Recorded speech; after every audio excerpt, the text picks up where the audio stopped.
حسین کا زادہ تھا. جب بھی محرم کا چاند نظر آتا تھا یہ اپنے گھر میں فرش عزا بچھاتا تھا. امیر تھا، دولت مند تھا، بڑا نظر و نیاز کرتا تھا، لیکن وقت بدلا اور اس وقت کے بدلنے نے اسے فقیر بنا دیا.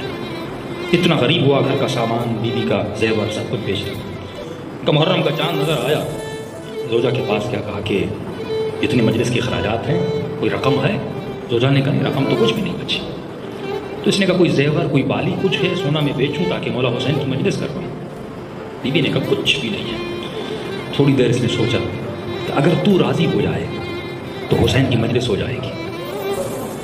تو اس ماں نے کہا کہ میں راضی ہو جاؤں، کیا میں راضی نہیں ہوں کہ ماں کی مجلس ہو جائے؟ کہا نہیں، یہ کام ہے اگر تو راضی ہو جائے. کہا کیسا کام؟ کہا کہ دیکھو اللہ نے ہمیں ایک جوان بیٹا دیا ہے. اب یہ پرانا زمانہ تھا غلاموں کا، بردہ فروشوں کا. کہ اگر تو راضی ہو جائے اس بیٹے کو بازار میں بیچ کے، اس سے جو رقم ملے گی، پیسے ملیں گے، امام حسین کی مجلس کروائیں گے. میں نے کہا تم سے پوچھ لوں، ماں کا دل ہے، نازک ہوتا ہے، تمہاری اجازت کے بغیر تو نہیں جا سکتا. یہ خاتون تھوڑی دیر سوچنے کے بعد رونے لگی. شوہر نے کہا اتنے میں رونے لگی ہو؟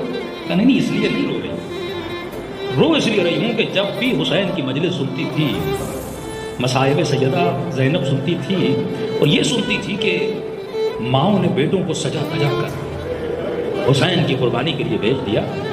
جب قاسم کی مصیبت سنتی تھی کہ کٹھڑی میں یہ لاشا آیا تو رو کر کہتی تھی بی بی زینب اگر کربلا میں ہوتی، یہ جو میرا بچہ ہے نا اسے تو پہ قربان کرتی. تو کہتی ہے کہ جذبات میں یہ جملہ کہہ دینا کتنا آسان ہے، اب جب عمل کی باری آئی ہے تو سوچ رہی ہوں واقعا دل پہ پتھر رکھنا پڑ رہا ہے. تو کہتی ہے میں نے تو زینب سے کہا تھا تو لے جا میرے بیٹے کو، ایسے لاکھوں بیٹے سیدہ پہ قربان. باپ کہتا ہے بیٹے کو پردہ فروشوں کی بازاروں میں لے کر آیا. اس زمانے میں رسم تھی کہ غلام کی ویلیو تب ہوتی تھی جب وہ تندرست ہو، موٹا ہو، ہٹا کٹا ہو. اب اس کا بیٹا 14-15 سال کا، لاغر سا، پتلا سا، کمزور سا. اس نے سوچا کہ یہ میری مجالس کے اخراجات ہیں، اگر یہ قیمت مل گئی تو بیٹے کو بیچ دوں گا. اب کیونکہ نحیف اور کمزور جوان تھا، کوئی اس کی قیمت اتنی لگا نہیں رہا تھا، تھوڑی قیمت لگ رہی. اس نے کہا اتنے بیٹے کو بیچوں گا، مجلس بھی نہیں ہوگی، فائدہ بھی نہیں. اب مایوس کے عالم میں کھڑا تھا. اتنے میں ایک عربی لباس میں گھوڑے سوار آیا، چہرے پہ نقاب. اس نے میرے ہاتھ پہ آ کے رقم رکھی، اور رقم جو میں نے سوچی تھی اس سے بھی کئی گنا زیادہ رقم، جس سے مجلس تو کیا میرے سارے مسائل حل ہو جائیں. وہ رقم میرے ہاتھ پہ رکھی. میں نے کہا کتنے ہیں؟ کہا یہ رکھ لو، اور میرے بیٹے کو لے کر چلا گیا. کہا خوشی خوشی کر آیا، فرش عزا بچھایا، حسین کی مجلس کروائی، نظر و نیاز کروائی. 3-4 راتیں گزر گئی. رات کو سو رہا تھا، مجھے رونے کی آواز آئی. آنکھیں کھولی تو بیوی اٹھ کے رو رہی ہے.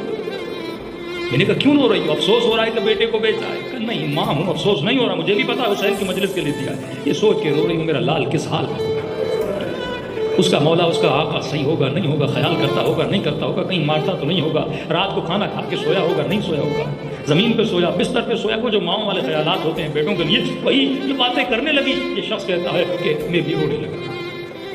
بیٹے کی یاد آئی، دونوں رونے لگے. کہ اتنے میں گھر کے دروازے پر دستک ہوئی. دوڑے دوڑے گیا اور میں نے گھر کا دروازہ کھولا. شدت سے بیٹے کی یاد آئی تھی. جب دروازہ کھولا تو بیٹا سامنے تھا. کہ دوڑے دوڑے آیا اور میرے گلے لگ گیا. سینے سے تو لگایا، سینے کو ٹھنڈک تو ملی، لیکن حسین کا چاہنے والا تھا یہ. اس نے فوراً بیٹے کو سینے سے جدا کیا. کہ میرے لال میری زندگی گزر گئی، میں نے کبھی بھی حرام کے مال سے حسین کی مجلس نہیں کروائی. مجھے حسین کے سامنے شرمندہ نہ کرنا. اس معاش سے حسین کا ذکر کرو جو معاش حلال کا ہو. کیوں امام حسین لشکر یزید کو مخاطب کہتے ہیں میں جانتا ہوں کہ میری باتوں کا اثر تمہارے اوپر کیوں نہیں ہو رہا، کیونکہ ملت بطونکم من الحرام، تمہاری شکم میں حرام کے لقمے چلے گئے. آزاد کر دیا. کہ وہ کیسے اتنی رقم دی اور تجھے چھوڑ دے؟ کہ بابا آج رات آپ کی یاد آ رہی تھی. میں رونے لگا. بابا 3 دن ہو گئے اس نے مجھے گھر میں ایسے رکھا جیسے اپنے بچوں کو رکھا جاتا ہے. میری ایسے خدمت کر رہے تھے جیسے باپ اپنے بچے سے پیار کرتا ہے. بابا آج رات جب آپ کی یاد آئی میں رونے لگا. میرے پاس آئے اور مجھ سے میری زبان میں بات کرنے لگے.